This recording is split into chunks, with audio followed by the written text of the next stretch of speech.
Hey guys, quick little announcement for Fishing the DMV. Our Weekend Warrior membership group on Patreon is nearly full. There are only 20 spots still available. Once these spots are gone, they're gone, and I'll be closing the club to any new members until 2026. At that point, you can try to join again, but it'll be at a higher rate. So get your rates locked in now, and you'll gain access to our 5 fishing tournaments each year for Patreon members only, 5% off your orders to Jake's Bait and Tackle, 10% off your order to Tiger Crankbaits, 10% off your orders to Catoctin Creek Rods. You'll gain access to our private Facebook group community, loads of members only content, and of course, ad-free, commercial-free episodes of the show. You get all this for $6 a month, which is less than a pack of Cincos or a Jackhammer Chatterbait. Lock in these rates now because in 2026, I'm going to be increasing the rate to new members. And again, I'll give you an extra one here. I'll give you 8% off if you buy the membership for the year. So that'll be $66 for all of this value. There are only a few spots left, so hurry up and check out the link in the episode description. You're listening to Fishing the DMV with your host, Thomas Ahrens. Fishing the DMV is brought to you by Jake's Bait and Tackle, located in Winchester, Virginia. If that doesn't get you jacked up, I don't know what will. Good evening, everybody. Welcome back to Monday Night Live. Here we are, February 10th, after a disappointing Super Bowl, but a fantastic time at the Augusta County Show and Expo. Great time. Huge shout out to Doug. Thank you so much for putting on a wonderful event. And finally, I have a weekend that's kind of off, I guess, where I'm not going to be driving out of town to go to some kind of show. But it's been an absolute fun stretch. This is the most, excuse me. It's the most shows I've done in a really long time, like ever in my life. And huge shout out to my lovely wife who put up with all this crap. Her expo season is done. I still have, I think, like 2 or 3 more on the burner that I have to do. And then, we can actually look forward to this fishing season. Hopefully I can get my boat fixed and get my kayak fixed, and we'll be going good, and my truck fixed, and it'll be good to go. But I am all sunshine and lollipops here. This is good to be getting back to kind of our roots again. I haven't done a call-in show in a while.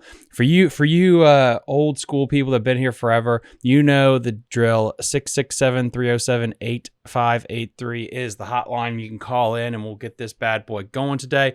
Just had some things on my mind. We're kind of getting going here. In 2 weeks, we have the first Bassmaster Elite Series event on the St. Johns River. Had a fantastic episode that dropped today with the Mighty River Recovery Program down there that talks about everything going on the St. Johns, just about grass and spraying. And it doesn't necessarily have to do with our area, but everything he talks about is applicable to our area, if that makes sense. They're fighting the good fight to try to basically fight back against all the spraying, the herbicidal treatments that are done down there, and people's viewpoint on vegetation and SAV. The St. Johns used to be an absolutely amazing fishery, and now it's not as much of one. So we're going to have that starting up here. Of course, Pickwick Lake had a massive event. Dirty 30s dropping left and right. The BPT's in full swing. Fishing season is starting to really gain up steam. But in our area, it is kind of quiet. And I think it's weird. It's very much, it's where you live, if that makes sense. Yeah, it's like the pros could be fishing somewhere in Mexico, Texas, or South Florida. But when you're iced out, it just, you don't feel the spring. You don't feel like it's fishing season. And I feel that around our area too. When you're going to the expos, just the everyman, the common man, we're not there yet. We can see it on the TV and we can hear people like myself meander and talk about the people that can fish. But in a couple of weeks, I think, after we get through this last snow, the worst snow of our lifetime, we're going to be able to get out there on the water. I'm really thinking like late February, early March. Once we get that first couple 50-degree days, I think things are going to start going ballistic around here in Virginia and Maryland and North Carolina for that matter too. But with that said, I mean, we had a couple of fantastic monster bags caught this weekend. And again, close to 30 pounds was on Lake Anna. There was a 10-pounder caught in the Cat series on the James River, which was insane. I believe Chaz was a part of that tournament. I don't think he won it. I believe he came in second place or third place, but a mega bag 10-pounder allegedly caught from the James River. Chickahominy, there was another great event that went out of there. I think McCluskey did well in that one too, finishing in the top 5. So down south, the fishing's starting to catch on, guys. It's starting to look like a really, really good year for bass fishing. The thing I wanted to talk about too is just kind of kayak fishing in general. when I do these shows, I like to kind of just not have a guest necessarily that would have to be a pin to my opinions, let's just say. Sometimes you get some people on that are spicy and are okay with this kind of topic. It's just interesting because, Bassmaster, and I'm really going to focus on them. We can talk about KBF and all the other organizations, lovely organizations that are out there right now. I'm assuming that we could say with the fall of Hobie, is it not fair to say that Bassmaster has kind of taken the lead on what's going on with the world of kayak fishing? Sorry, I was trying to read a chat while this is going on. Do you participate in kayak fishing tournaments? I do. I fish NVKBA right now, and I fish some local stuff out of my bass boat. Right now I fish kayak tournaments and I fish bass boat tournaments. I got both. The boat's paid off, so it's nothing fancy. I'm not sponsored by anyone when it comes to kayak or boats. I'm running a Wilderness 135 right now. It's kind of beat to hell, and it's got a little Torpedo on it that I bought from a guy behind a restaurant. It works. I will tell you right now, Torpedo, if you had to pick between live scope and a Torpedo or like a motor, if you're fishing smallmouth rivers, it's the motor, man. I get it. If all you're fishing is lakes, live scope, of course, great idea. If you really want to get your little cardio in and, make your heart explode, and you're going to have some amazing cads if you're paddling or pedaling, go with scope. But if you're fishing smallmouth rivers like I'm at, a Torpedo, man, you cannot beat it. It's really, really awesome. We got Paul Bladders in the chat. Paul, what up, man? Yeah, this is like one of them just kind of old school, just call-in radio shows that I really love to do. And we're just going to be talking about the industry and some things. The first thing up is just looking at the kayak schedule and and what this means to the world of kayak fishing and where I think everything's going. When you're and again, phone number, if you guys ever want to chime in, and I'll throw that back up in the chat, it is 667-307-8583. So Bassmaster just came out with their college schedule. So this was I think this is a big deal that is not getting enough press coverage, which is college kayak fishing. Bassmaster has really thrown so much money at it in recent years when it comes to the kids, when it comes to high school fishing, boat tournaments, of course, and then college. I mean, you can see the jersey on the wall, and yes, that's the old FLW logo. That's what I used to do way back when. Now I'm dating myself and my gray hairs, the 3 I got when FLW was a thing. But college fishing, the idea of really getting kids into it. And then there's this big turn into the world of kayak fishing. And I've always just, sometimes I just talk to myself and talk to the steering wheel when I'm alone and I'm just that crazy schizophrenic person. And I'm just talking like, what is their thought process here? Because I always still believe that Bassmaster is the boats. It is the Elite Series. That is their pinnacle. That is their thing. 100%. The Bassmaster Classic is a boat thing, in my opinion. It's the creme de la creme. It's what you want to do if you're in a boat. And I always still believe that, like for Hobie, their champion was the pinnacle for a kayak. And so now Bass is doing this whole thing with kayak. They're pushing the kayaks really hard. And to me, and this is just me just kind of like just letting my mind go aflutter, and you guys are just along for the ride. What is their end goal with this? Why? Is it just because they're just seeing a market that they can delve into, and let's just start poaching right into the good old kayak world? Hobie's gone. KBF, is trying to figure out what to do. So let's promote college kayak fishing. Now, high school boat tournaments made sense, and college boat tournaments, that makes sense because you're the drug dealer and you're trying to give samples out to your next people that could potentially, buy your product. You want to get them into the boats. You want to get them into that kind of world. But now the biggest, bass boat pusher, one of them, the Bassmasters, is pushing kayaks. Now, part of me thinks that this means that they see this as a legit sport. Of course it is. Kayak fishing is a legit sport. And they really, really, really want to see if they can swallow up a bigger part of the market. Now, are they playing 4D chess that they think that by doing this, they're going to convert more people into fishing that will buy a boat? Because this is the interesting kind of like long-term thing that sometimes aren't I think corporations don't think about the consequences. And a great example of this is when Maryland throws so much money in promotion about killing snakehead. And they tell you that it's the greatest eating fish of all time. It's a great thing to catch on a frog, and it's super awesome, and it's cool, and it'll do your taxes for you. Well, if you promote it that much, for every 2 people that want to kill it, you might create 2 or 3 more that want to protect it. So you almost create your own competition. It's a social experiment, you know? And so if bass is pushing the kayak, isn't that going to also create more kayak anglers? Because, I mean, let's just face it right here.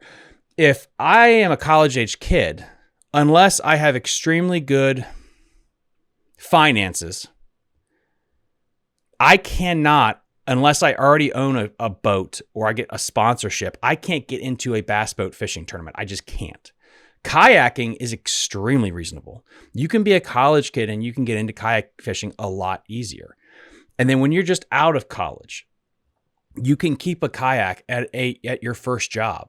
In Ashburn, in Baltimore, in a duplex, you can have one of those things very, very easily. And so to me, that's interesting is this going to backfire on a little bit? Culturally, is this going to create an issue where you're getting people into a kayak, but it's not going to translate into boat sales? And that's kind of what this long form conversation in my brain is having is this going to have the effect of converting to boat sales? Okay, well, door number 1 is yes, 100%. It converts into boat sales. They're brilliant. Okay, but what's door number 2? Door number 2, it doesn't. It doesn't convert into boat sales at all. So they're just going to create more kayak anglers. So is this going to create a bigger kayak market? Possibly. Is this going to hurt the boat guys, which is the elites? Because the elites are their bread and butter. Can they do both? I don't know, because I truly think the more you promote kayaking, it's so much cheaper to get into for most people. And if you start promoting a cheaper alternative, in 5 to 10 years, is the bass boat side of things going to contract? Possibly. What if they're already having these conversations? And this is why Yamaha bought Torqeedo. This is why I think a lot of boat dealers are looking at kayaks. It's cheaper. You guys have seen all these images. I'm going to bring them back up on the screen. These are always a fun thing. I'll get to your chats here in a minute. Pull them up here, make them a little bit bigger on my old extra screen.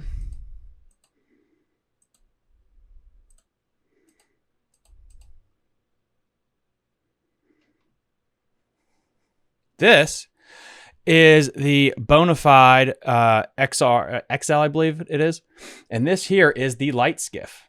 Okay. This is a tiny boat classification, light skiff.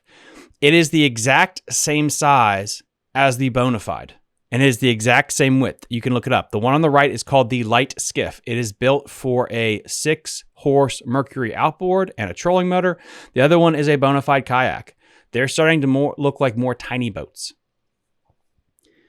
If you do a quick search, you will realize that the most expensive type of boat that could possibly be made right now is a fiberglass boat, and it has really bad margins. The second worst to make is a aluminum boat.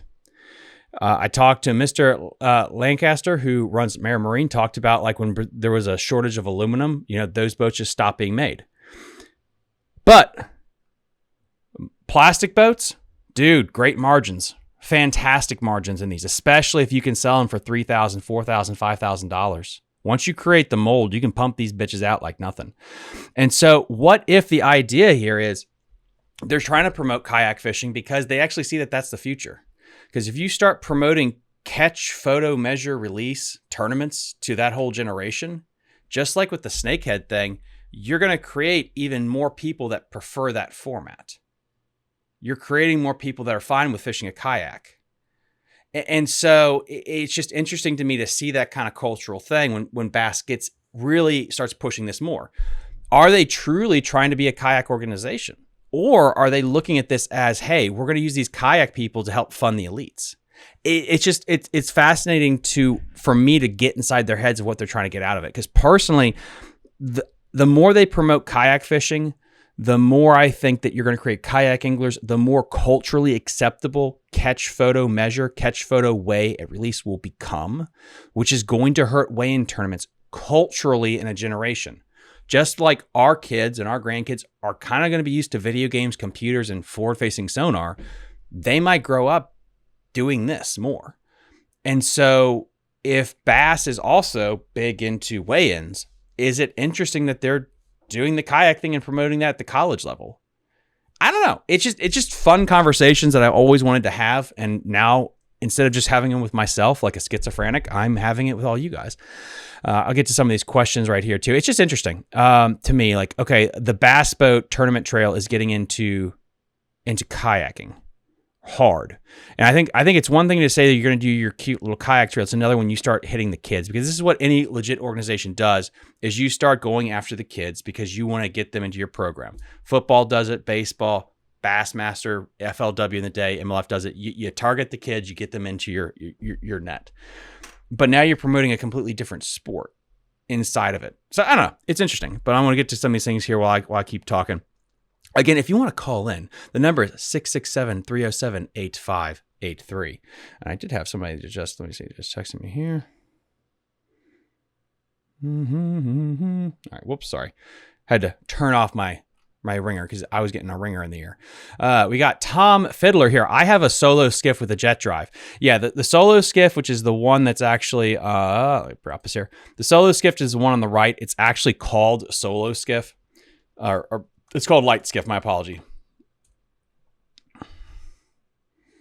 And I love, like, when you type in light skiff, the first thing that comes up is a bona fide XTR 103. Again, I put this boat in there because it's great for thumbnails, but let's be absolutely real. I would love to buy one if I could fish a kayak tournament. And do you know why I would love to fish with one?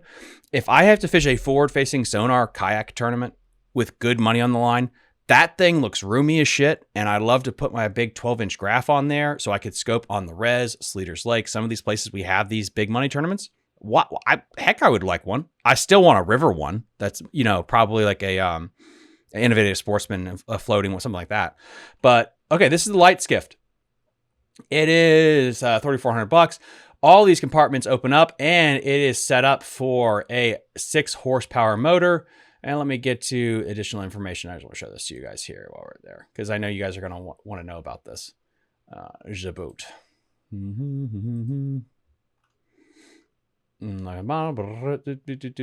There it is. See, 170 pounds, 175 pounds. Absolutely insane how light that bad boy is for a skiff. Really, really, really cool little boat there.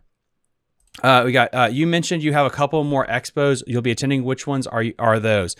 So I am attending Jake's Bait and Tackle. It is, and I should know this since they're one of my big time sponsors.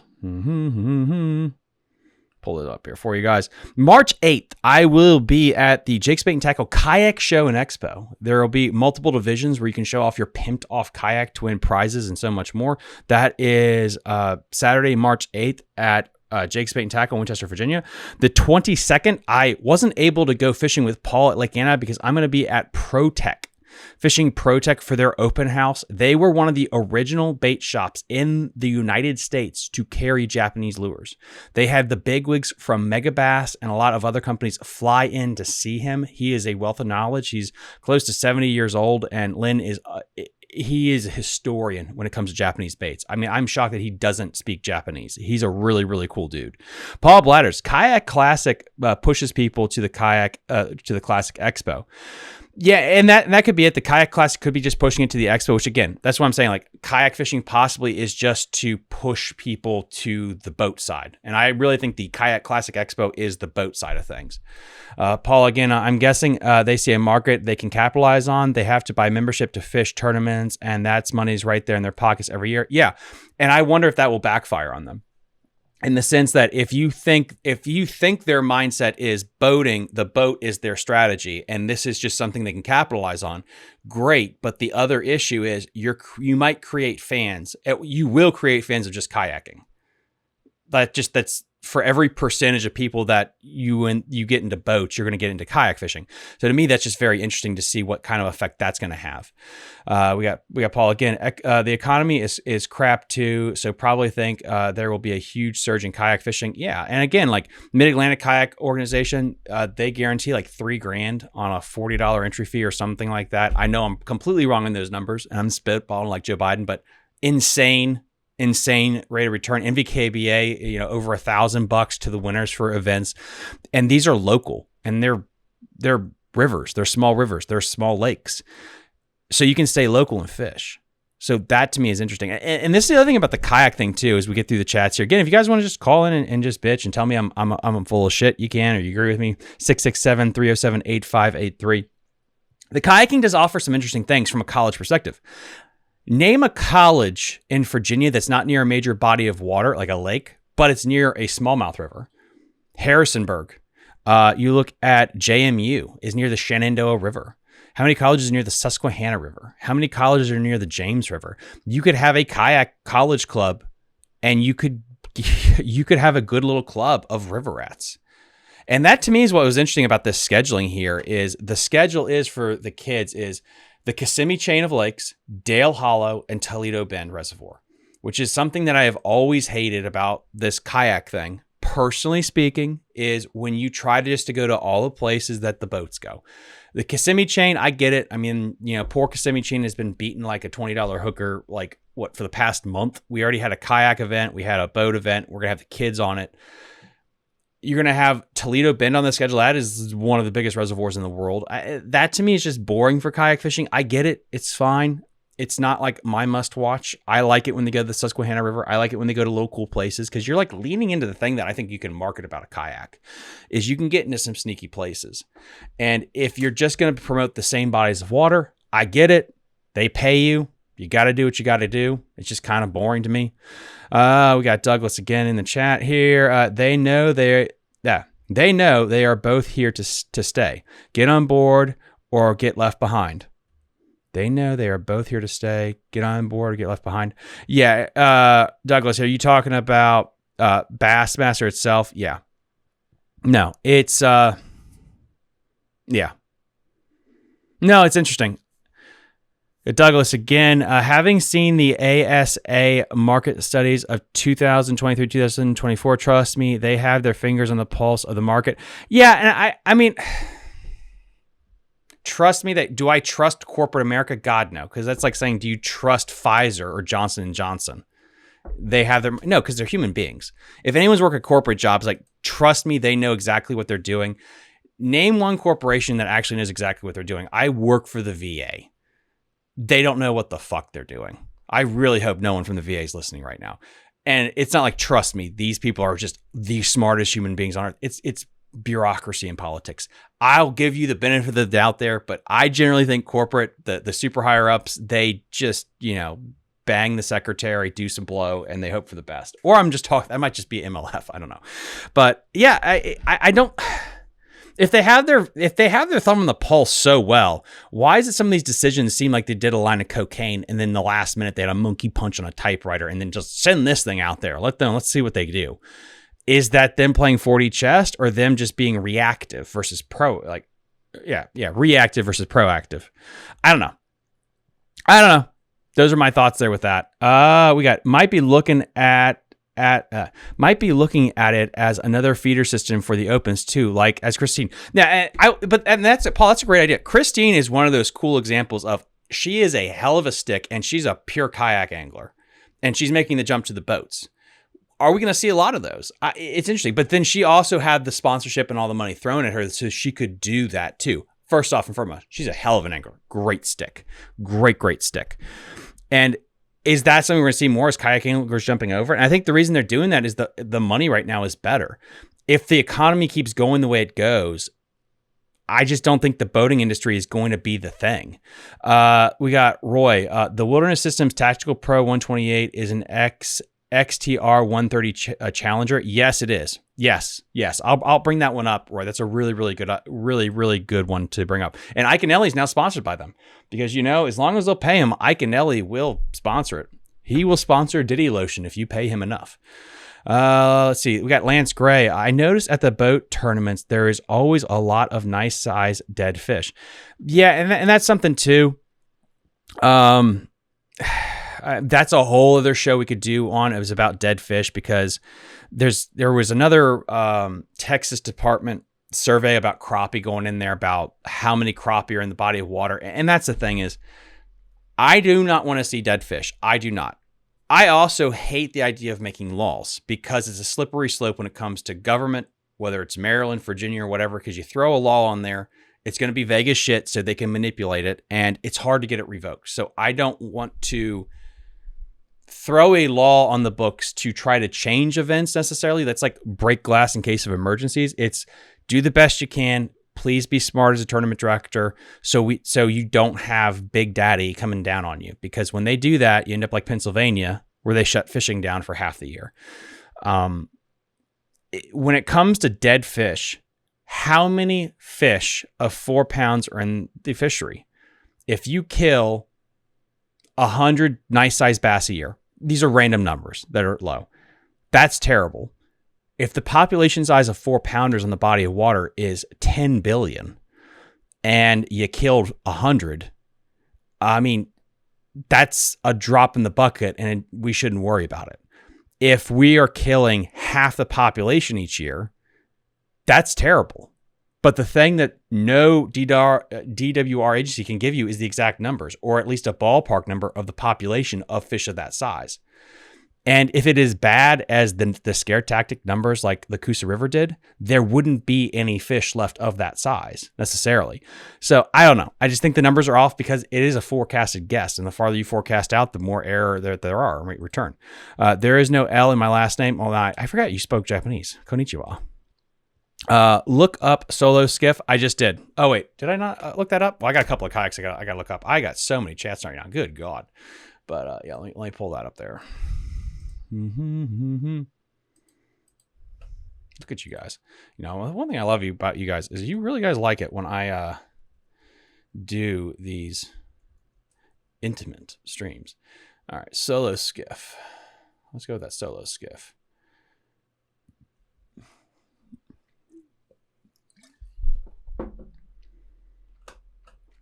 Dude, you're riding in that thing? Tom. You are not young enough to be riding in this thing, dude. Holy Christ. You hit a rock in this bitch, you're dead. It's a cool ass boat though for the flats. Let me type in hold on, we had Roy that typed in Ike's new insane kayak. It's called the Ike Wilderness Systems Tactical Pro 128. All right, let's look at this gnarly bitch. That is an ugly ass color. I need a better picture of this thing. 12, that's insane. How much does this weigh? 158 pounds. 158 pounds. That weighed like 170 pounds. That's not bad. That's a terrible photo. Let's just find a better photo of this bad boy. Let's find a better photo of this bad boy.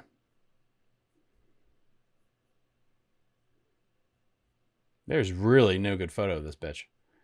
I know Ike did. Actually, you know what? Ike probably has one on his thing. I'll find that. Tell you what, Roy, yeah, you have my number, Roy, so just text it to me. Text me a good picture of this thing, and I'll put it up there. We got... Yep, James River, John Price. That's a good one. Kayak anglers are the largest growing area in the fishing industry right now. As far as style of fishing, I think the industry is a whole is recognized this and is acting accordingly to get their slice of the pie. Yeah, I agree. Douglas, I 100% agree. Again, a quick Google search will tell you that the most affordable business model is plastic boats. That's what a kayak is and is becoming is a plastic boat. Again, why did Yamaha, that owns Skeeter and Yamaha Motors, buy Torqeedo? It could be because they're going green initiative, but I also think Japanese people, man, they are savvy business people. They see where the market is going. They're seeing this Going Green initiative. They're seeing where this goes. And I think they're pushing it to where in 5 years, it's not going to be a kayak. It's going to be a tiny plastic boat. And then I think the biggest separation of a kayak tournament will be motor restriction. I think truly that's what, because it's no longer something that you can paddle effectively. Could you see a 65-year-old in a PA 14? I mean, that's a heart attack waiting to happen to be able to paddle that bitch, unless you're like built like a brick shithouse. You can't paddle that thing. It's just a tiny plastic boat. Okay, cool. So now if we define it and I pay Bass or KBF or whatever organization, like, pass this light skiff as a boat, please. Well, guess what? Now, why don't we make it 14 feet, 15 feet? Why don't we make it as big as we want? Because if you have a molded plastic boat as a model that people accept, that shit you can crank out so easily and make so much money on as a business. Your margins would be so much better. I don't know. And I could just be, and again, everyone, y'all know it, that I am just a cynical son of a bitch deep down. And I get these pessimistic streaks in me. And maybe that's what it is. Maybe that's what it is. But I could be wrong. I hope I'm wrong. I pray that I'm wrong with this. But we'll see. Lance Gray, Upper James is good. Upper James is fantastic. I really want to fish that. I really do. Any kayak tournaments in VA where you can't use a motor? Not yet. I would also say there's somebody in the chat, Roy right here runs a kayak magazine, kayak podcast. You can go check him out, USA KFM. He runs that, but not to my knowledge, there's a specific one that's massive. If you are running a river series though, so let me answer your question this way. If you are fishing a kayak series that is of the Susquehanna River, Shenandoah, Smalley Chasers is another one. I mean, there's so many tournaments that you can run. My tournaments that I run, you don't necessarily need a motor for the float trips. It is nice. It is amazing, but you don't necessarily need it. But if you're going to be on a lake trying to scope or whatever, yeah, that's something that's really, really, really nice to have. You got James Cole. James Coleman's in the house. James, your episode's going to be dropping here soon, bud. I didn't forget about you. Kayak tournaments give you a way bigger bang for your buck, and you can fish more than one tournament at a time. That is the shit about kayak tournaments and online tournaments. I'm trying to push Paul that way too. Is you can sign up for a month-long tournament, be in a BFL, and win extra money. You can double dip. And that is, I'll never forget that. I think Urine Minor won like $1 billion on the Susquehanna because he signed up for 3 tournaments and ended up winning them all. I mean, that you can double dip, which is what you got to do. Okay, Justin. Anyway, I think the line, all right. I'm going to do this, guys. All right. I just opened up the call line. First person to call in wins a gift card to Jake's Bait and Tackle. Again, the number is 667-307-8583. I just opened up the phone line, so that is available. First person to call in will win a gift card to Jake's Bait and Tackle. Also, you placing Chesn as a C on their tier list is categorized as dog shit. Seth, I mean, come on. Yeah. Dude, yeah, that show. When I did that show, I didn't realize that it's going to be a long show, which is fine. I will do, y'all know me. I'll have a piss jug here because I'm in a standing desk. You won't see it. And I'll sit here for 8 hours. The tier list show needed to be 8 hours. And I needed to have guests on at situational times to talk about the Norfolk Lakes, to talk about Baltimore, the Upper Bay. You know, get the Bass and Beer guys on to talk about Maryland. Get some people on to talk about this part of Virginia. We could really rank it. This is the one thing I realized, though, which is I think is cool about our area. There is not a lot of dog shit fisheries, which I'm shocked about. I mean, I think unanimously the whole world decided that Clear Lake was complete dog shit. Besides maybe that and a couple, there wasn't a lot of fisheries that were just downright awful, which blew my mind that there's a lot of like mid-range fisheries. And as we made the list, Lake Anna's stock just kept going up through the freaking roof, man. That was insane. That was the coolest thing too, is to watch Lake Anna do what it's doing right now. As far as bass, I have the kayak tournaments will only be as big as the sponsors. The question is, do sponsors hurt the tournament boat world based on the economy? Yeah, and that's an interesting question because here's the thing. It doesn't take as much money to be successful in kayak fishing because your margins are better. So you're not spending $1,000 on petrol or $2,000 on petrol. You're not trailering a boat.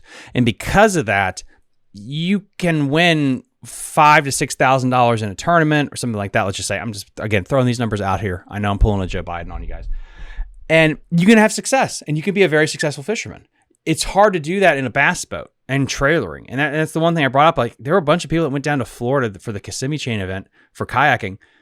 All of you could have a kayak. You could throw it on these fancy kayak trailers that could carry like 6 kayaks and just take one vehicle and drive down there together and save a shit ton of money on petrol.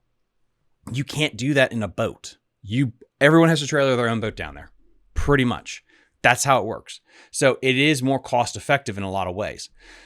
Again, when Hobie was doing it, and I get it, people have told me, it's like, but Hobie folded because it wasn't successful. That's a whole other conversation. The fact is, Hobie had the best bang for your buck. They were more effective financially for you than a BFL, and you got to fish 2 days. Yeah, Paul, minimal bass loss, not zero. Absolutely, that's the triggering word for me, is absolute zero. Absolute zero. When people say that, what they mean is they don't want you to fish anymore, and we don't want those people in our lives. We got Everett. Everett says, I still don't get the opposition to catch, photo, and release. So I have a caller on the line right now, and I'm going to get to him in a minute. I'll tell the story. So I am trying to get the Chesapeake Bay Reel Masters. Sorry, long names bother this poor little brain. NVKBA. I haven't talked to you, Mike, yet about this, so surprise. And Mid-Atlantic, about the Maryland Black Bass Foundation is trying to do a charity event to raise money to stock bass in Maryland.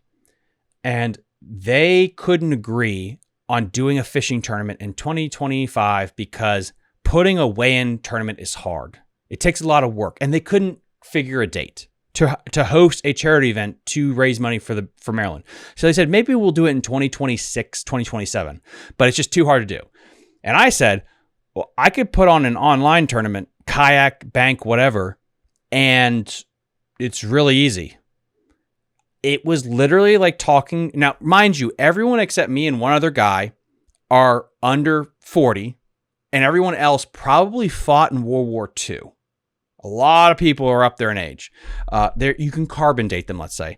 And when I told them that you can take a smartphone and fish a tournament, they looked at me like I just showed them fire for the first time. It's a technology thing. These are the same people that are upset about LiveScope. They don't have a computer. They still talk to you with a Yahoo email address. It's a nightmare.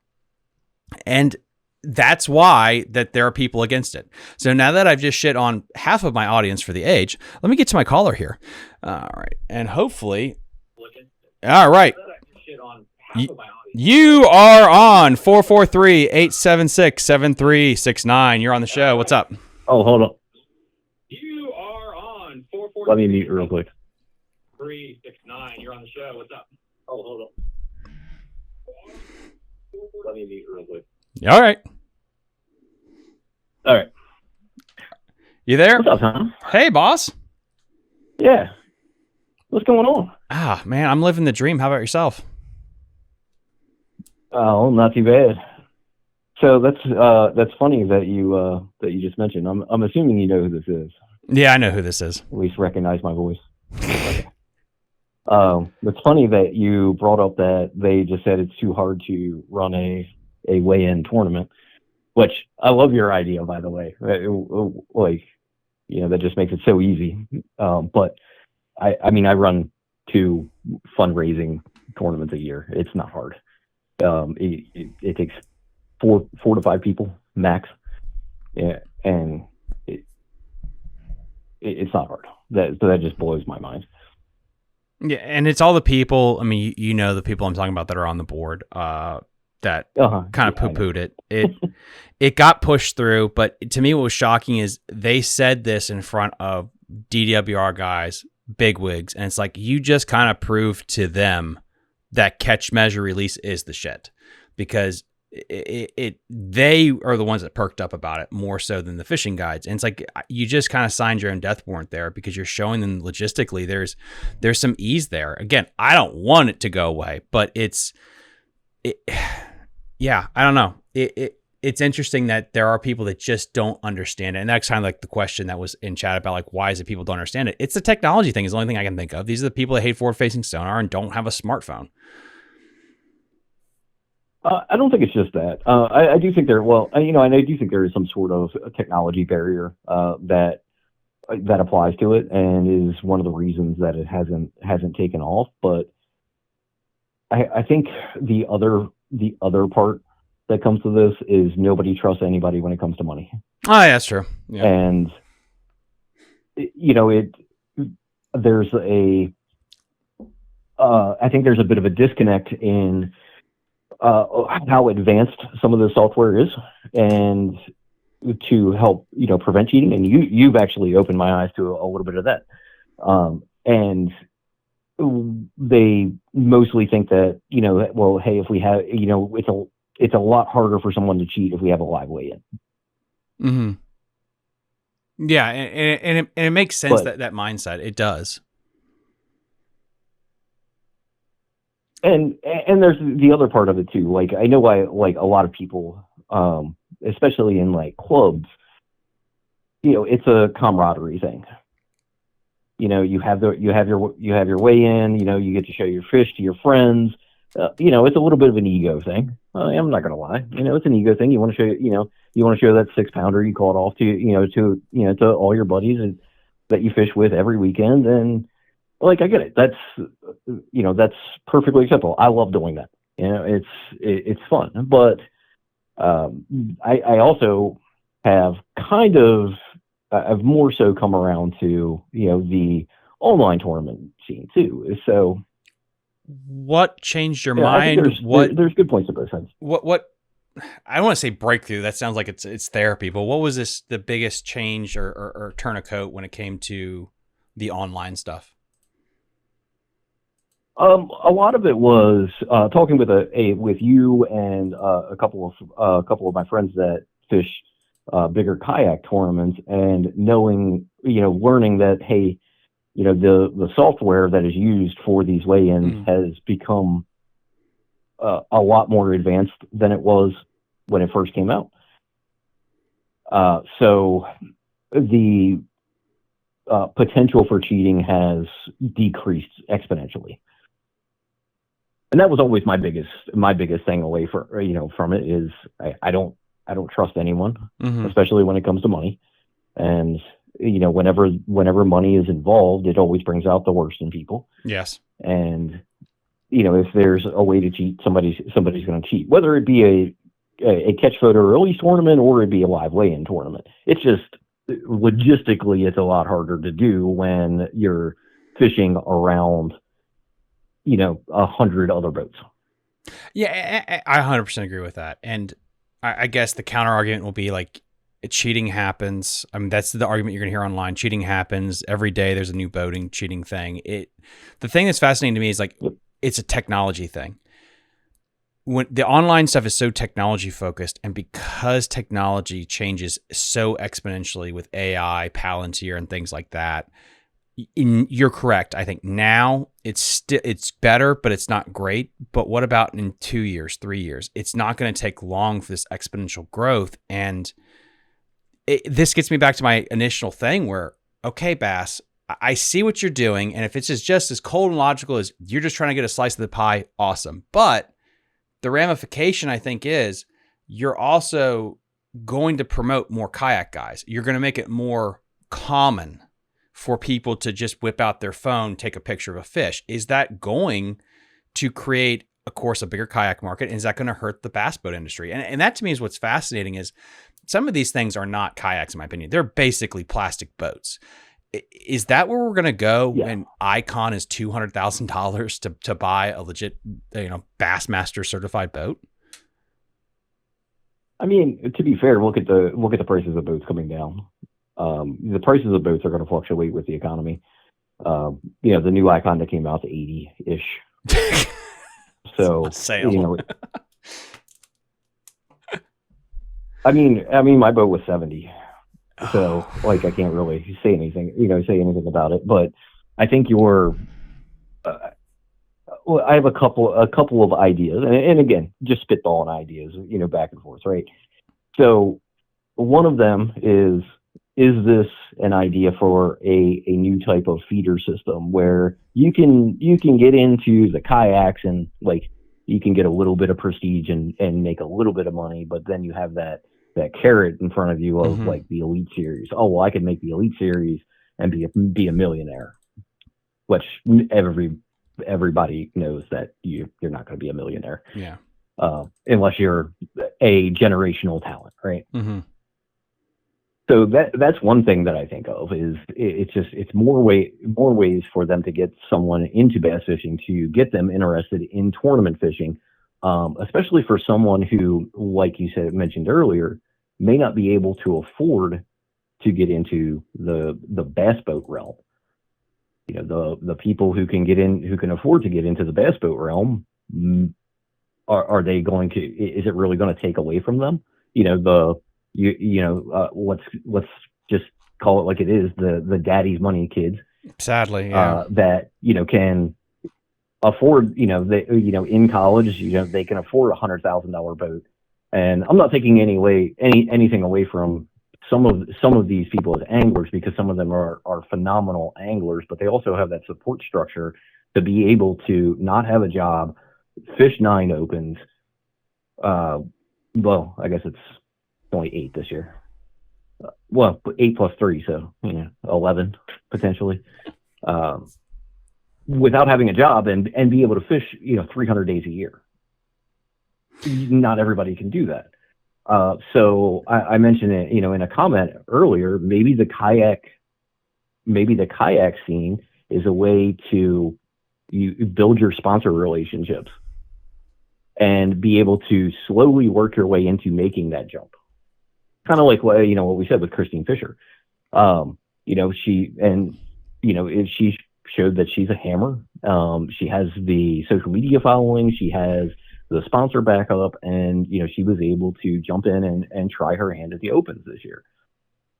So is that where they're going with it? Where it's like a way for people to work into that professional angler field, which is interesting, good and bad, right? Yeah, because it's like, if that is Bass's opinion, I see it. But is that the identity that kayak anglers want? And that to me is what's going to be fascinating as this develops. Is, do kayak anglers want to be seen as? Because again, culturally, everyone wants to have their own identity. Like, oh, our goal as kayak anglers is to what? Become a boat angler? Or they're going to be kayak anglers like, no, we're just our own thing. And that to me is like, I don't know. I don't have an answer to it. That time will tell. I know people really were frustrated with Hobie leaving because they felt like the Hobie Championship was the kayak Bassmaster Classic, quote unquote, because it was pure. It was right. their tournament. And now it's like, this is connected with bass, and there is a population of kayak anglers like, well, yeah, but that's the classic is your thing. And it's kind of weird that it's like, we get our own little classic, but it's not technically the classic. Kayak anglers know that it's not the classic. That's a cute little sideshow compared to the big boys.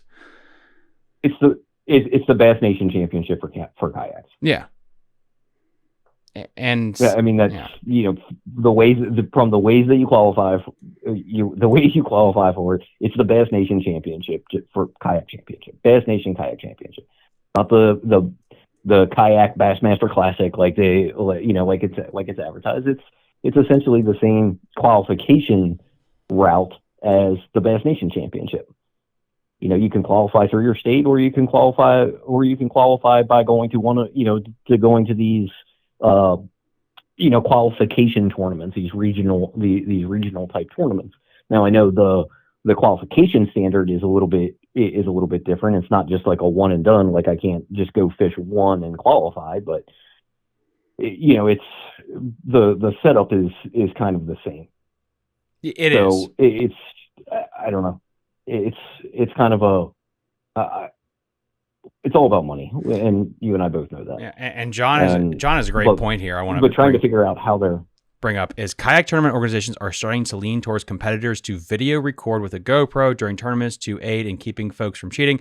I have been saying this for years. If I ran a boat tournament, let's say a solo event, I would tell people if $10,000 of the prize are up, you have to have a camera going. And if it doesn't work for some reason, great, you get deducted points because I'm covering my ass when it comes to cheating. It's just, if you can afford a $70,000 bass boat, it's like, I'm sorry, the dash cam doesn't work. That's suspicious. Like, it's such a no-brainer to start enforcing that. Yeah, and that's tough. I mean, because things happen, right? Like, it's not like I agree and disagree because you can have issue. You can have camera. My GoPro stopped working, brand new, and it will just randomly stop recording.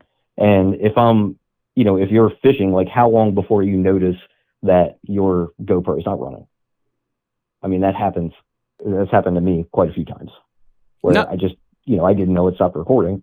And but it'd be the same if there thing. Was better technology, maybe not a GoPro, but oh yeah, GoPros first off suck. I agree. I do agree though. Yeah, bad analogy with the GoPro, but it's like it's the same thing with Starlink becoming better. And again, when you said it before, it's like when money is on the line, we need a reliable dash cam or something if we're going to have more. Because again, my counter has always been with the boats going to more solo format, which is fine. I think it's cool. Okay, but now you're alone. Is cheating a thing? Potentially, but is that the same thing in the team event? Because, I mean, teams cheat all the time, but when will we get a camera or something in these boats so that way you do have not just a polygraph, which is suspect, but we can look at the film.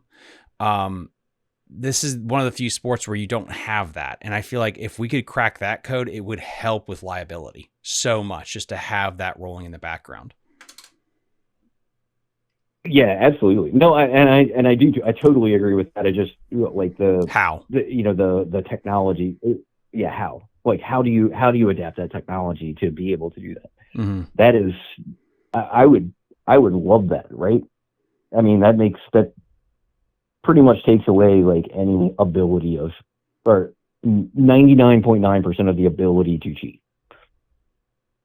And obviously there could still be ways to encryption. Here's an interesting from a big kayak guy in my chat. They aren't going to do a constant video with a GoPro, but what they will ask you to do is take a pic to submit and then take a short video of the fish being released with your phone time-stamped. Interesting. Huh. God, technology is wild. Jesus Christ. I couldn't imagine this stuff when I was a kid. We're getting to that point. We are living in this dystopian future. God. It's crazy. The other thing that I don't like about the catch weight release is like your cell phone signal, right? You're limited to cell phone signals. Mm-hmm. So you can upload, correct me if I'm wrong. And I'm not super experienced in the online tournaments. I've done a few, but nothing crazy. If I don't have cell service, I can upload my pictures later, right? Yeah. So how it works with the app is as long as it's within tournament hours. Yeah. So if you take a picture, the picture is timestamped, so you can't send a screenshot. Right. So that's the, okay. but I agree. I see what you're saying. So yeah. So if what they would do is like, if I float the Shenandoah River, I have to make my float an hour shorter because cell service sucks. So I can get the kayak on the truck and get to cell phone service so I can upload all my fish pictures. I need to know about that. That's almost like time. Go ahead. But all the pictures are going to be timestamped from when you called them and geotagged. Yeah, exactly.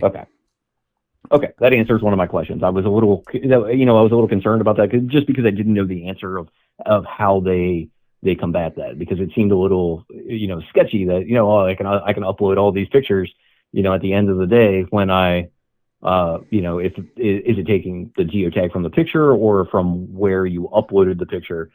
If it's where you uploaded the picture, I could go to this farm pond over here that's loaded with 7-pounders, catch them and come back, and that's what I was worried about. Yeah. But that answers my question. And then that's also an issue because with the tournaments I run, and I know guys, we're getting some callers lined up. Is I had people that were worried fishing my tournaments, like, well, I don't want you to have my GPS coordinates when I fish. And so that's another issue. Is people's like, well, no, dude, you can't fish the tournament unless I have access to that. So I know exactly that you're fishing the right river. So example is I give away for smallmouth caught in Pennsylvania, Maryland, and Virginia. Well, I need to know what state and what place that came from just so I know you're not cheating there. It's like, so there's that thing there where some people don't even want to do it because they don't want to give up their spots. I know. I talked to someone who fished in a kayak tournament, and it was actually it was a snakehead tournament. But the directors of the tournament were using the app to gain access to the spots that the people were fishing, which is totally shady. And I'm pretty sure that they don't run tournaments anymore. But once it was found out, but like, there's always, that's a big thing. Like, we all spend a lot of time on the water. And, we put this in, we put this effort and we put our money on, into this. And for, to have, some sketchy tournament director or one of, the tournament directors, if multiple people have access to it, just, snag a bunch of waypoints from where you caught your fish. Yeah. Like that's pretty messed up. And like I said, I've seen that happen. I know that has happened. Yeah, and I agree. And it's bumpy, but we're in the infancy of it. Paul, could you pimp it out? Bass and Beer Radio. What do you guys got coming up? And we'll get to our next callers here. All right. So February 28th, we have Ardent Reels. We are going to talk to Ardent Reels about the ins and outs of being a rod and reel company. We have a boat manufacturer coming up to be announced that we're going to have on the show. It's going to be something new that I don't think anybody's ever seen before. So that's in the pipeline, and we got a couple bait manufacturers that we're lining up to talk about not just baits, but actually starting a grassroots bait company and making it successful. Dude, that's awesome. Guys, if you want to figure out... No spoilers yet, but... Yeah, no spoilers. Friday nights is when they do all this stuff. Awesome stuff. They have some fantastic guests, boat builds. It's an absolutely amazing show. Go check them out. Paul, thank you so much for calling in and being our first caller. I'll talk to you later, boss. Yeah, good talking to you, Tom. See you. All righty, guys. We're going to get to our next caller here. We got so many chats. Don't worry, guys. I will answer all of your chats. Bucktail talking about a video. I submitted what was that one? You said Chad Hoover is... Chad says a lot of things. I will have to say, I promise I'm going to get the trophies out to my first tournament winners before Chad probably gets tournaments out for him, because I'm not going to take 6 months like Chad sometimes does. So with those shots fired, I'm now caller. All right, Foot Fetish 32 is now online. What up, boss? I love how you brought me in. After you just dropped that little gem. Yeah. Win some, lose most. So, how is everyone? I think we're going pretty swimmingly. Having a fun, non-toxic conversation for a change. So, I mean, I saw the headline, and I feel like I could possibly weigh in a little bit on this. I heard a little bit of the beginning of it whenever I was on my drive home from work, and I couldn't really call in because I had other things going on. Yeah. But, kayak fishing, I don't think is dead, right? I think it was miscategorized for, clickbait purposes by Chad. And Chad is, if there's one thing that Chad is good at, it is drawing attention to things, whether it's himself or whether it's a topic. He knows how to get someone's attention. You may not always like his message. You may not agree with him, but he certainly knows how to grab the attention. Yeah, like a Kardashian's ass. He knows how to grab the headlines. Exactly. But so I heard earlier you were asking about, the different entities and where they sit. I don't know what the future is for Hobie, and I don't want to speculate. Yeah. But arguably, Hobie, the BOS series was probably the truest form of a championship that we had in kayak fishing and competitive kayak fishing. You actually had to do something to earn a chance to get there. You didn't just get handed out participation trophies to make up numbers so you have a decent payout for a so-called championship, which is there's two other organizations that historically have been doing that now. The KBF, I'm pretty sure, is not having any tournaments. I don't know. I've not been made aware of anything. But you have the Bassmaster, which basically is the only one. They're the only ones right now that It's weird. competitively, It's really if weird. you want to fish out of a kayak on the national stage, the only ones that really have a whole lot of weight are the Bassmaster events. You have a couple other series, events, things that are happening. I really like the way the Native Big Bass Power Hour comes in and does a totally different format. Mhm. I think that's a really cool thing that they're doing. In terms of the I don't even know what it's called. It's the one that Drew Gregory's running. I don't know what to make of that. I don't know what to call it. To me, I don't know. I don't want to pass judgment on it, but I don't consider it in the same division as what you would consider Bassmaster. Bassmaster is the truest national form of, at this point of what we have. And who knows? Maybe when Hobie will come back. Who knows? What's your Not saying vibe that with they're bass? down and out. They might come back.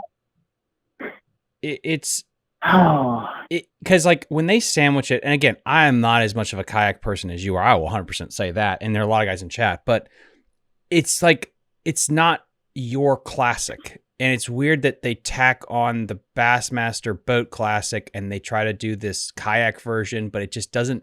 Personally, feels like it's not the same as when I watched the Hobie class, like the Hobie Championship. It's like I don't know. I wish that they would have structured themselves similar to the way that Hobie did it, where, maybe you have 5 to 8 season, regular season events, and then you take your top 3 or your top 5 from each event, and then you make up the rest of the top 50 from the points, right? That's the correct way to do it. I feel like having a championship, i.e. the Kayak Classic, having that and then having hundreds and hundreds of people qualify for it, I feel is not even in any way, shape, or form a championship. It's an open. It's a big open. Yeah. Because the reality is with roll downs and everything else like that, I just don't see I don't know, man. I don't want to sit here because I got friends that are in the organizations and I got friends of mine that compete in the organizations, and I don't want to discredit what they're doing. But in the same token, like, until you've made it to a Hobie Tournament of Champions, you don't understand what it is, like what the championship is. When you've been to the TOC, that is literally the Bassmaster Classic for kayak fishing. When you make it to the Hobie TOC, that's it. And that was the point I was trying to bring up, because I have no friends in anything. I can say whatever I want. So that felt like it was your championship. And it's like, what is Bass's intentions here? And that to me is the thing that I keep talking to myself on drive homes at night is it just, they just see this as a way to make more money? Are they trying to be kayak? I don't think their soul is kayak. And so they're doing college now. So, what is their 40 chess plan? Here's what I think is happening. I think it's a money grab, right? Yeah. And initially, Bassmaster before Steve-O took it over, Bassmaster was being ran by people who didn't even kayak fish. Steve-O did the very first tournament down at Logan Martin, and it was huge, and he did a great job at it. Had a fantastic turnout, fantastic rollout, and then shortly after that, like, people who didn't even kayak fish took it over and started generating schedules and making rules, and it's like, are you people? Do you understand what it is that we do? Because we're not bass boats. So then Steve-O took it over, and it's gotten exponentially better.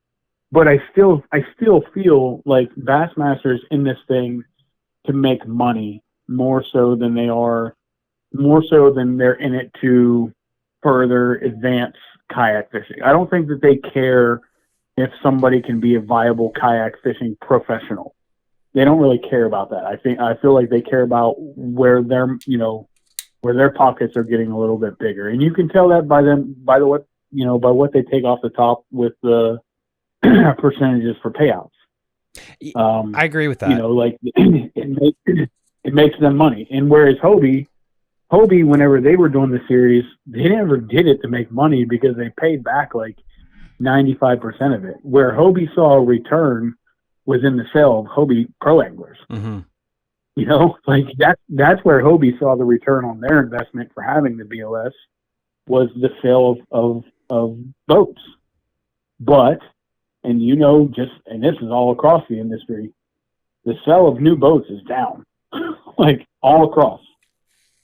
Well, and the economy is just not supportive of them. And that's where I think there's two things going on. I think one, I think Bass doesn't understand where if you promote kayaking, even if it's a money grab, you're also promoting a different style, format, culture, then that's against yours. So is that going to backfire? Could it? Because how many college kids that are kayak anglers that will get good, that'll be like you or Christine, will actually convert to $100,000 bass boat versus being like, I'm just going to be a kayak guy. There's that. But then also you have these big plastic boats. What Wilderness came out with, this light skiff that I found at 2 a.m. Bitch, that's a plastic boat. That is not a kayak looking thing. But I guess if you fudge it, it's a kayak, and yeah, make those. Well, I mean, Wilderness. So Wilderness is not the only company that's doing it. Mm-hmm. Bonafide came out with one as well. Native has their giant version of a small, bass boat. Hell, I mean, the Native Titan 13 was even shaped like a bass boat. Mm-hmm.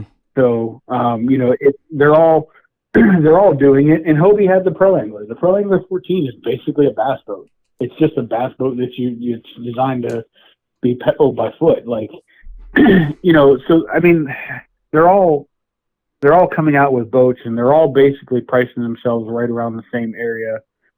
And it's still moderately affordable, but for the entry level person coming in, it's not affordable to go buy a $6,500 boat or a $5,500 boat. But they can find one used, and they can get into it pretty, decently with used. But I guess stuff is one relative thing I'll say this, and and this is my opinion. This is not an organizational opinion, but this is my opinion. My opinion is of what Bass is doing with the individual state Bass nations, I think is incredibly wrong. The way that they're organizing these state Bass nations, they are specifically in a way, they're specifically targeting the grassroots clubs. They're making it where they're inserting another agency, another organization into the scheme of things. Yeah. Like, say, for instance, here, right? Let's just take this region. You have the major kayak organizations are Kayak Anglers of Pennsylvania, which there's like 6 different chapters, and then I think they have one in Ohio and New York. So they're the largest, right? They have the largest membership base as Kayak Anglers. They're the largest. So they basically dominate Pennsylvania and points north. And then you have the Mid-Atlantic Kayak Bass Fishing Organization, which has, that we dabble in Pennsylvania. I've heard of them. In Jersey and Delaware. Yeah, you have. You're a big supporter. We appreciate you. The organization appreciates you. So you have that organization, and then you have another organization a little bit further south, the Northern Virginia Kayak Bass Anglers, I think, or is it Kayak Bass Association? Yeah. It's NVKBA. Yeah, acronym. So you have those 3 major players, right? And then what the Bass Nations is doing is they're inserting their own clubs, and they're saying that, okay, we're going to have our own club. PA Bass Nation now has a club. Maryland Bass Nation has a club that's separated, I think, into like 2 chapters. Delaware Bass Nation has a club. Virginia Bass Nation has a club. So now you're basically making people forcing them to make a choice. And at MAKBF or NVKBA or even Kayak Anglers, I don't think any of us see it as a threat. but geez, like the writing's on the wall. Like, what are you trying to do? Like, why are you, now we have another scheduling dilemma, right? We have another organization to now compete with and have to organize around, because if you're all going to play nice and play in the same sandbox, you can't all, schedule on top of each other, because the sandbox is going to get too full. Mm-hmm. So it's awkward. It's weird. I wish that they would do things similar to how the bass boat world does it, and say, okay, well, if you're going to be a Bass Nation club, right, and we're going to have one, say we're going to have one Bass Nation tournament in the state, and whoever the winner of that is from that state goes to fish a regional, and then from the regional, maybe they go on to fish an even small, like a larger regional, and then they get the opportunity to go fish the Bassmaster Classic, or in this case, the Kayak Classic.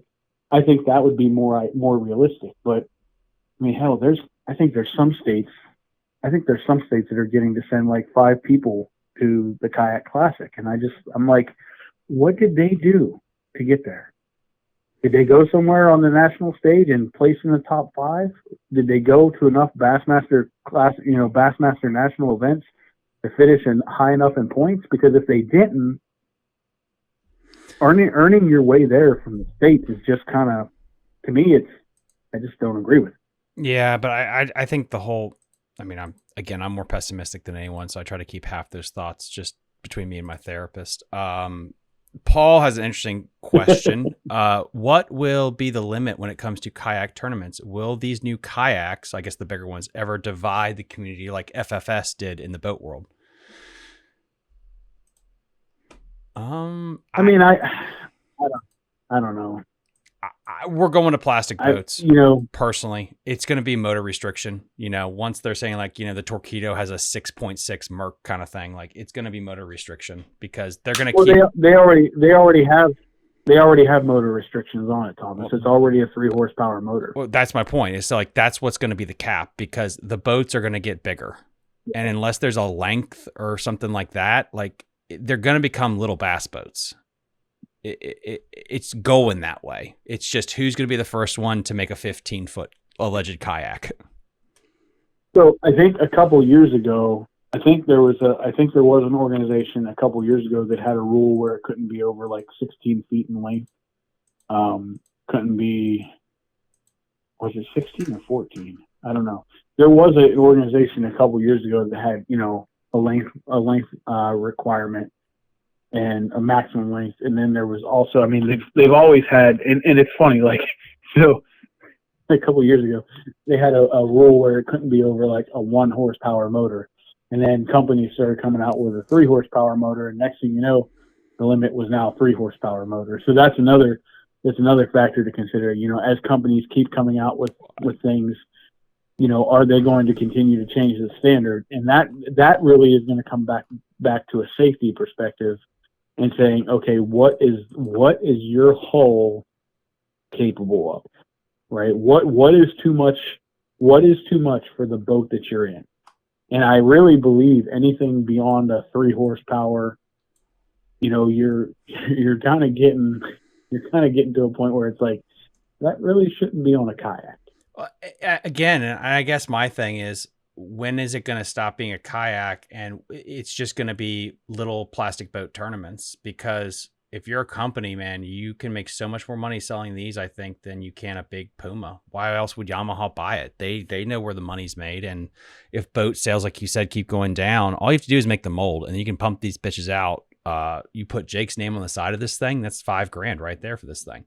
So I hope it's not true, but, and again, I get what you mean. Like, it's expensive, but if I was a college kid or starting a family, $3,000 is a lot easier, $5,000 than $70,000. Like, Paul dropped for his boat. So, no doubt. Yeah, but it's still, you're right though, it's still expensive. But there's a reason kayaking in our area kicks off so much, because unless you have the land or a garage to put a 22-foot boat, dude, it's like, it just makes sense.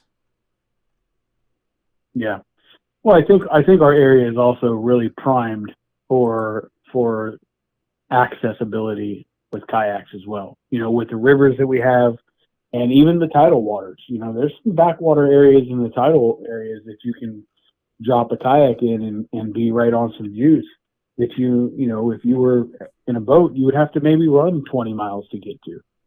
And, that's kind of a nice aspect to have that as well. And like I said, all of our rivers, I mean, whether it be the Shenandoah or the James or the Rappahannock or the freaking Potomac or the Susquehanna or the Juniata, not Julietta, Juniata, any of those rivers, like they're so accessible by kayak that, it's almost even a boat owner, like, you know what, maybe I want to have a kayak for the summer whenever the accessibility gets tough. Like having that kayak makes it really nice to get on the water whenever maybe other people can't. I know, dude. I 100% agree, and it's just, and I'm fine with it. I think it's okay. It's just the evolution of it, and you're gonna have purist trails that'll show up that don't want forward facing center and all this other crap. But I think this is also comes down to schedulers. Like, you can't put I guess you could put a PA 14 because people did it on the Susky. Probably not the best thing, but you just make a schedule and you can fish to your strengths and the way you want to fish. I am pessimistic about what Bass's intentions are because I don't trust any of them. I don't know. We'll see what happens, I guess. So I'll say this in closing about Bass. I trust Steve Owens explicitly. I don't think Steve would ever lie to the masses of kayak anglers. I do not trust the organization that is Bassmaster. I just don't. I trust Steve-O, but I don't trust the organization. And that's just, and because I know get ahead of this in the comment section. It's just, do you trust a corporation or a person in the corporation? Like, I think, I think that's where it comes down to. You never trust a freaking business. Never. They will, So I'll leave it at that. No, dude, glad you made it home safe. And what do you guys got coming up? For me, I'm probably going to flip on the bidet and then probably go sit on the couch. That's nice. Congratulations on that cool little podcast interview. That was really sweet of you to go on them. No, oh gosh, are you asking about MAKBF? Oh, that too. Yeah. But also, it's going to pip out your podcast interview. Okay, so, have people go see that. Well, I did an interview with the Catch podcast. That's a lot of fun. Those guys, Brad and Matt, they're great. But MAKBF is going to be their first tournament April 5th on the Conowingo. That should be an absolute banger of an event. I think last year it took 98 inches, I think, to win that. Mickey Forrest won that with two really big smallmouth. I think there was like a 21.5-inch smallmouth caught there. And they should be pre-spawn, 100% pre-spawn when we hit it April 5th. So that should be a really fun event. Shortly after that, I know we dive into the Upper Chesapeake Bay and, some other events as well down in the Potomac and Delaware and so on. So before we get into the river swing in the summertime. So, we got some good things coming up there. For me personally, unrelated to MAKBF, I have, which I think we're going to talk about at some point or another, but March 1st is the rollout of my endeavor, my part-time endeavor of being a fishing guide here on the Susquehanna and Juniata. I thought that was going somewhere else. So okay, that'll cool. be Okay, so March 1st is when that's going to start up.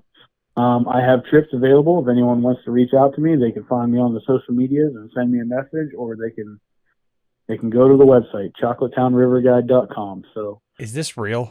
But yeah, that's what I got going on. What's that? Is that real? Chocolate? Wait. chocolatetownriverguide.com. Hold on. Is this website up? I live in Hershey, Thomas. Okay, it's not what you're thinking. I know, but we've talked about things offline, and that's a real interesting parallel for a username. All right. Okay. Is this on your jet boat, kayak? What are you going to be guiding with? Jet. It's going to be on the jet boat. Okay, cool. It's going to be on the jet boat.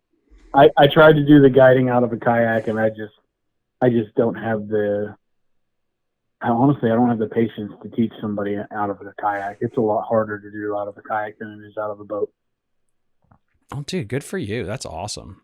So yeah, guys, once he gets that going on there and he gets we'll send his website stuff. We'll start pimping him out there for his guide service. That's really cool, dude. Congratulations. Thanks, Thomas. I appreciate you, buddy. Yeah, absolutely. So, guys, we'll have another river guy that we can be promoting up there on the mighty Susquehanna. Let's see. We got Edwin says, "Who's down to go kayak fishing with this guy?" It's like, yeah, no, he's good. He will, while you're kayaking, he will belittle you when you do bad. So it's a very interesting, like, Helsinki syndrome. So you'll go like it. But yeah, we'll drop that stuff to promote him. Go check out Jake Harshman and Mid-Atlantic Kayak. They have a really good organization. Really, really good payouts and some really cool bodies of water. So, Jake, thank you so much, sir, for hopping on and giving us some insight. I really appreciate it. Appreciate it, Thomas. We'll talk to you later, bud. Talk to you later, bud. All right, there you guys have it. So I'm going to get to all your chats real quick. I also want to mention this because I finally found this bitch in the rabbit hole I was going down, and I just lost it. Hold on. Because I found the kayak stats. And did I lose it? It's not this one. Is it this one? Here it is. So that skiff, this skiff right here that has a motor on it, this one right here, you see that motor? You see all that? I just want to make sure. Does everyone see that? Cool. So, let's see. This boat is a durable, like a kayak, can go on plane like a regular boat, and has an aluminum transom that is capable of officially handling a 6 horsepower outboard. All the while, the light skiff stays compact and portable. It comes in at just 12 feet 8 inches long with a beam of 42 inches and a weight of 175 pounds. So it's smaller than some of the big time kayaks. And these people must be photoshopped or they're dwarfs, but because I can't believe you could put 2 people on that thing with an outboard. And I guess this opens up. Holy shit, this opens up too. That's pretty dope. My only thing is, if you guys have met me in person, I'm about 6'1", and I got some wide ass shoulders. If I throw a trolling motor on this bitch, I will be in the water like this. I would be in the water real quick. I don't know if I'm interested. Mike, Jake, if you're still listening, can I actually fish this in a tournament? This might be my big water rig.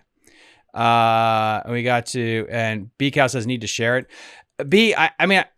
I just don't know if he could stand here. I'll drop this in chat. Tiny Boat Nation. Actually, let me draw. Here we go.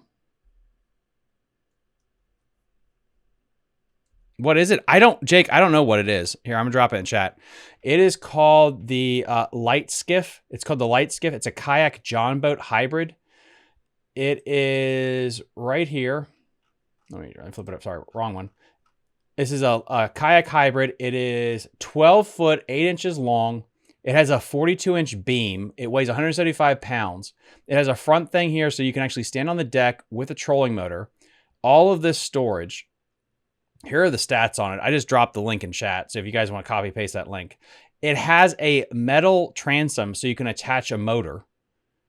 I mean, this thing is borderline a boat is just all I'm saying here. It's not likely legal in our series. Okay, so but it's probably legal in Chad's series if he pays them down there. So it might be for KBF. You never know. It's not legal for our series. Yeah, that makes sense. Plus, you would not want that on the Susquehanna, this bitch. But the fact that you can either these 2 people are severely stunted in growth and are only 3 feet tall, because there's no way these 2 guys can fit on that boat easily. But all I'm saying is, like, with these boats getting like this, could you imagine just if you made this boat about 2 feet bigger to where it's like a 15-foot boat? I would buy something like that for pond hopping. That'd be really cool. I don't know. Right now, though, I have such a wish list. It's like getting a truck that has heat and air conditioning would be great. Getting a inflatable kayak from Innovative Sportsman that's on my list, and fixing up my bass boat. And going out with I think he called himself the Chocolate Waterfall Guide. I just want him to call himself, he should have just named his guide service Willy Wonka. My God, that would have been perfect. The marketing on that would have been amazing. Especially if it was the, which one, the Johnny Depp and Willy Wonka? That one would give me nightmares. That was an ayahuasca journey. So anyway, let's get to all the chats here. Again, guys, huge shout out. Tomorrow night, I am doing a bonus live stream for the week. We're going to be talking about some other things, including a little rod sponsorship deal that we're doing. I'm going to be doing a live stream with a QR code for that. And I'm also going to be dropping a Patreon code for that. These a really brand new rod company, really cool rods. So it's going to be a short interview I did with the man, including a Patreon gift card code that go out there for 20% off the rods if you'd like to. They're a little bit more expensive rods, but it's 20% off. So that's a really good deal for Patreon supporters. And then I'm also having a 10% discount just for every mere peasant as well. And then we got Nerdy Bassin. That innovative Sportsman Osprey looks awesome. They are by far the best kayak. I know I'm really bad at this, that I promote everyone, even though I don't get paid by them, but they are a really good kayak. I shoot straight with everybody. You know it. It's a really cool kayak. It's on my wish list someday. Problem with being married is you can't just buy everything.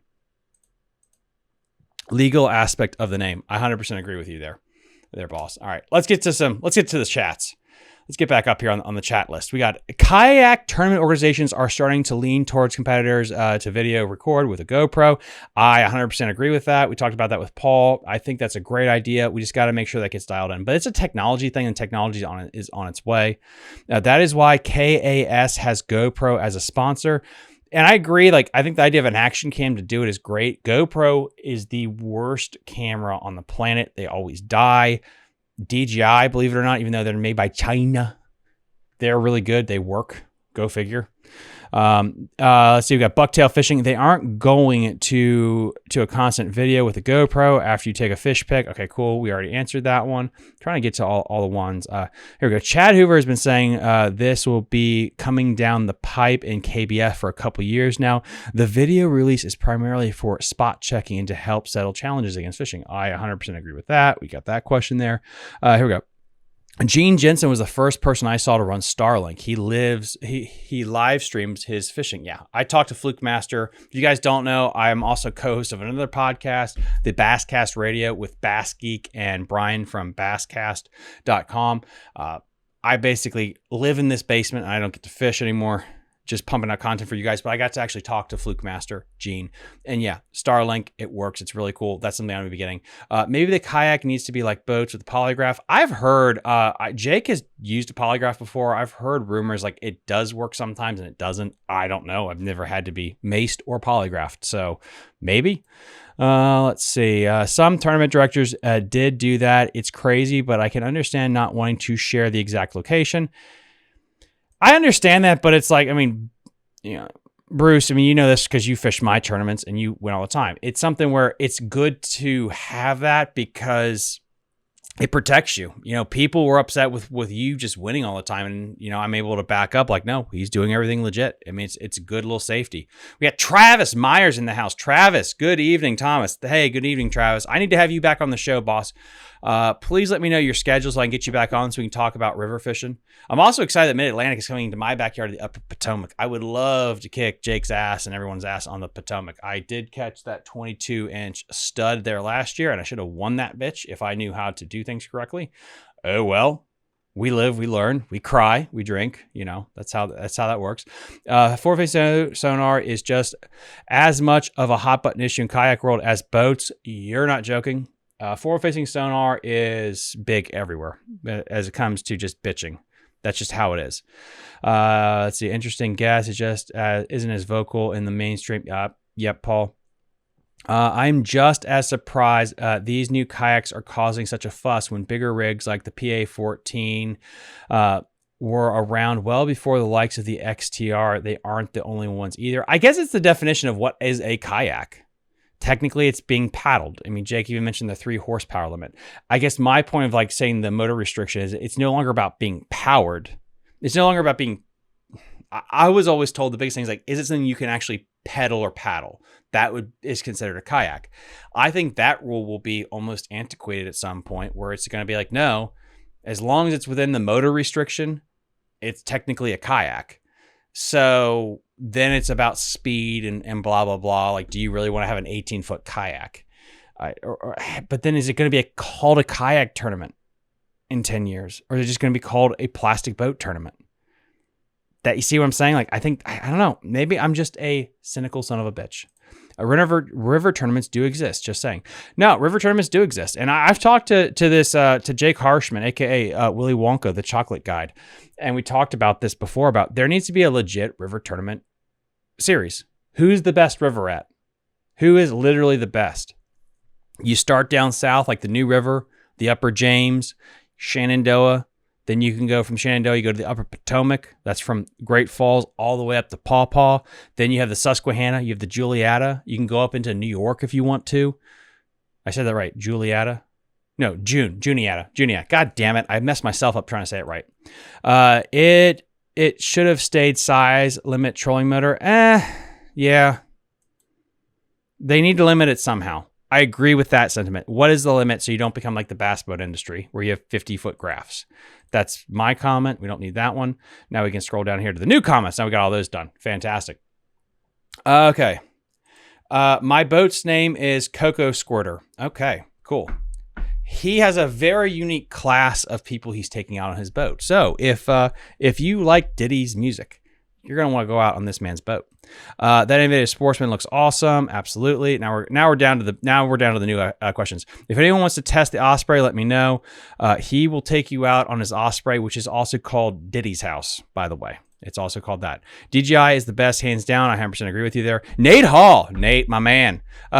You can win a lot of money in kayak tournaments by just paddling. Don't be fooled into thinking you need to spend a lot of money on a motor. You also have to be in good shape. Nate's also built like a brick shit house, so of course he's going to say that. I mean, I've seen him paddle so fast he gets on pad. So just keep in mind, you can do it, but you also need to be, in a little shape. I mean, I was in the Potomac tournament last year, and I worked out way too much that week. I'm going to say that, not that I'm fat and out of shape.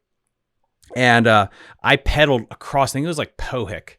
And I got there, and I felt like I'm going to have a heart attack.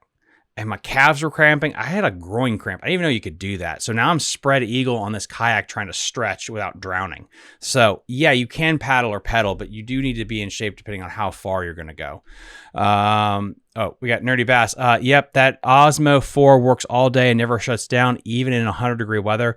Yes, yep. Josh, that's the camera I'm going to be getting this year. There's already polygraphs in kayak fishing. Yep, there is. Travis says, sounds good, sir. I've got plenty of industry updates. Awesome, boss. I'd love to hear about what's going on with you. I've been maced. Wait, did Jake mace you? Wait, I've been maced. If a polygraph is as effective as mace, it's 100% accurate. Oh my God. I heard mace is not effective, or is that just all the horrific videos that I've seen on TikTok that says it's not effective? I was the first person on a tournament scene in kayaks to put live scope on it. Oh my God, I didn't know that. I love that hat, dude. That hat is bitchin'. If you guys don't know, Jake was a big deal. Jake was a big deal back in the day. Mickey P, you were the first to take it off too. Damn, shots fired by Mickey. And with FFS, you can find and fish that don't guarantee you. God damn, I can speak English. With forward-facing sonar, you can find the fish that don't guarantee you can catch them 100%. You guys know where I am on the forward-facing sonar debate. I think it's kind of, when it comes just from like the fishing side of things, not the conservation side, I think it's kind of silly. Plus, if they want to know where I am fishing, they just need to look at social media. This is also true. Why is Juniata so hard? This brain I have had, believe it or not, if you guys don't know, I have had 9 concussions in my life. 9 concussions. I have so much CTE. It's amazing. I never killed my girlfriend or broke my back. Now, that is not a racist joke, by the way. But yeah, I've had a lot of concussions in my life. Baseball, riding horses. I had a horse flip on top of me and break my spine.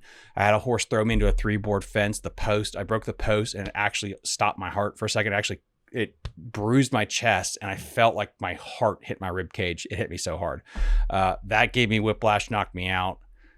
I fell here and almost cracked a vertebrae here. The fact that I'm not talking like Mike Tyson right now, Matthew, is impressive. Okay, this is probably why I can also sit up here and talk like an idiot, is because I just don't have that switch in the brain anymore that works.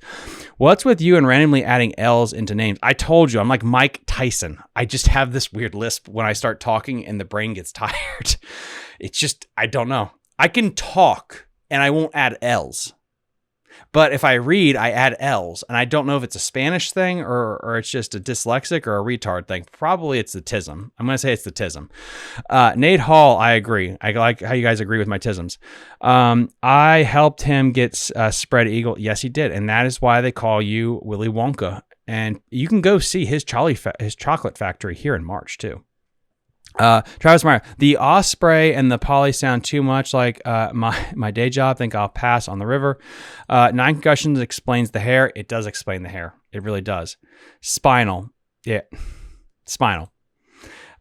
Chill, not the Mike Tyson joke. Yeah. I will go there with the jokes. I'm almost up to all the chats. We never had concussions. We just got knocked silly. I'm pretty silly. I am pretty silly there. All right, cool. We actually did it. We actually got up to date on all the things. All right, cool. Sweet. All right, cool. So, yep. So as you guys know, we had the Augusta County show, which was really cool. We are going to be talking to some guy about the saltwater stuff. I think that's going to drop in mid-February. I also have the OG guy that started the Fountainhead Tournament Trail. That is going to be dropping the first week of March. We have a fishing report on the Upper James that's going to be dropping in March. The Tidal Potomac River that's going to be dropping in March. The Smith Mountain Lake is going to be dropping in March. A guy won over $10,000 on Bugs Island in a catfish derby. That's dropping here in late February. And also, I got to interview the guy that caught the biggest crappie to ever be put in an aquarium in a Cabela's or Bass Pro Shop on the East Coast. It's a very random story, but what I like about my channel is I'll find some weird shit like that and we're going to have a conversation. So the crappie that this guy caught is available at Gainesville.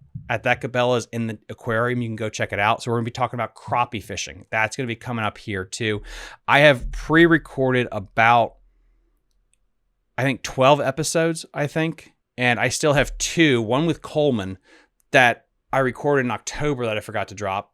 And I have one with this guy called, well, I don't want to spoil that name, but I have a really, really cool kayak episode that's going to be dropping here in about 2 weeks. I think I'm going to be dropping that. I sat on that one with Jody a long time because I wanted to get it to the kayak season and not just drop it in the middle of winter. That's kind of my thought there. And then I'm going to be trying to get on the guy that just caught a 10 pounder on the James River. That's coming up. And then Lake Anna is just making headlines. I got to keep, I know some people are getting sick of the Lake Anna stuff, but it's like when it keeps dropping these absolute mega bags, and I'll just re-show what I posted online because it's stupid. We are living, ladies and gentlemen, in the fantasy world that is the good old timeline where you're catching absolute donks. Let me pull this right here. I do not want to do, where to go? There we go. Boo-doo-doo-doo. There it is. Yeah, so that lost. I want this to set in right now. That lost the tournament. What Timmy caught. Understand how good this place is fishing when 26 pounds does not get you the win. 26 pounds gets you a freaking second place.